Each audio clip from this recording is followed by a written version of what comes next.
it's Zach. Welcome back to Star Wars Shack. Today, we're going to be talking about the evolution of the lightsaber. The earliest form of the lightsaber, known as a Force Saber, was used by the Rakata. The Rakata were an ancient species who once held a very vast empire. They commonly used Force Hounds, Force-sensitive beings that acted as their servants. Force Hounds were often required to construct a Force Saber. Force Sabers appear to be pretty similar to what we know as lightsabers from most of the movies and canon. Although, there is one main difference. Force Sabers, when used, channel the dark side of the Force. This means that the user must pull from the dark side in order to use them, in turn drawing themselves closer to the dark side.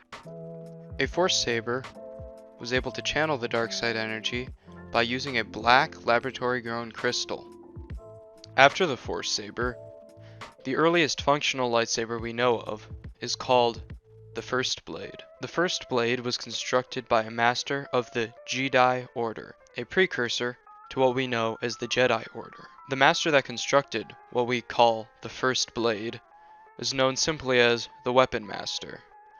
While the First Blade was the first functional lightsaber, members of the Jedi Order, and eventually Jedi Order, still used bladed weapons, like swords, because lightsabers were still far from ready for use. Around 15,500 BBY, the Jedi were able to develop a type of lightsaber known as a proto-saber, utilizing a focused energy beam. While it was a focused energy beam, much closer to what we would call a lightsaber rather than a bladed weapon, it was weighed down by needing an external power supply that needed to be connected by some sort of wire. These devices were very cumbersome and impractical for combat, so they were mostly ceremonial objects rather than practical combat weapons. Eventually, the proto-sabers became more and more refined.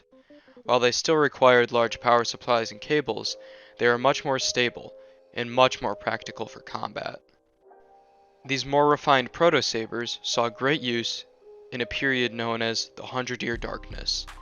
From what we are able to tell, Dark Lords from the Sith Empire were responsible for many of the advancements that contributed to more refined lightsabers. The Dark Lords were able to replace the external power pack with a hilt-mounted power cell within the lightsaber itself. Around this time, the Sith also created the first double-bladed lightsaber. It should also be noted that, like Force Sabers, these Sith lightsabers use synthetic crystals. While the appearance of a red lightsaber might be inseparable from the Sith from what most of us know, this tradition actually only started with Lord Revan and Malak. After that, it was continued, and most noteworthy Sith used red lightsabers. Even though many advancements had been made in lightsaber technology, most Sith still favored swords or other bladed weapons to lightsabers. Around 5,000 BBY, and with the start of the Great Hyperspace War, these technological advancements made by the Sith were introduced to the Republic and the Jedi. At this point, many Sith were still using these Sith swords, bladed weapons, and Jedi continued to use proto-sabers due to the fact that they hadn't had quite enough time to adapt these Sith technologies to be used by the Jedi. Around 4,800 BBY, these non-power pack lightsabers were almost universally used by the Jedi. During the Great Sith War, the double-bladed lightsaber was introduced to the Jedi and saw widespread use leading up to the Jedi Civil War. The Jedi Civil War saw Revan and Malak become Sith Lords, wielding red lightsabers, beginning this tradition. 3,681 BBY, the Sith Empire invaded the Republic. This conflict ended with the sacking of Coruscant in 3,653 BBY. This forced the Republic to sign the Treaty of Coruscant. This treaty led to the Cold War. During both of these conflicts, the Sith had moved away from bladed weapons like Sith swords and instead used lightsabers. These lightsabers used red blades, as it was after Revan and Malak, so this tradition had already been in place. The Jedi also used lightsabers in this conflict, and we know that both sides used double-bladed weapons.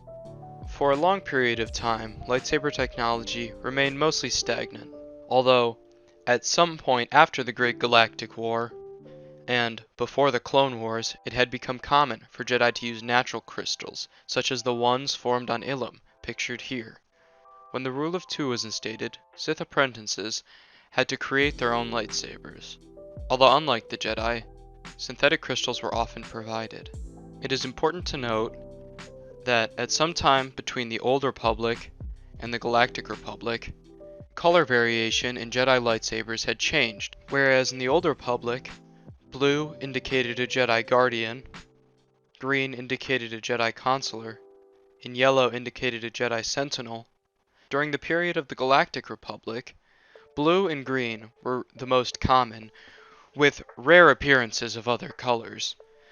It was this way because the natural occurring crystals on Ilum really only came in blue and green. That brings us to the lightsaber that we're all familiar with from the movies. A compact, efficient device, wielded by Jedi and Sith alike. Alright everybody, I hope you enjoyed the video today. If you want to see more Star Wars content in the future, please subscribe, leave me a like, and comment down below letting me know whose lightsaber is your favorite and what color your favorite is. See you next time.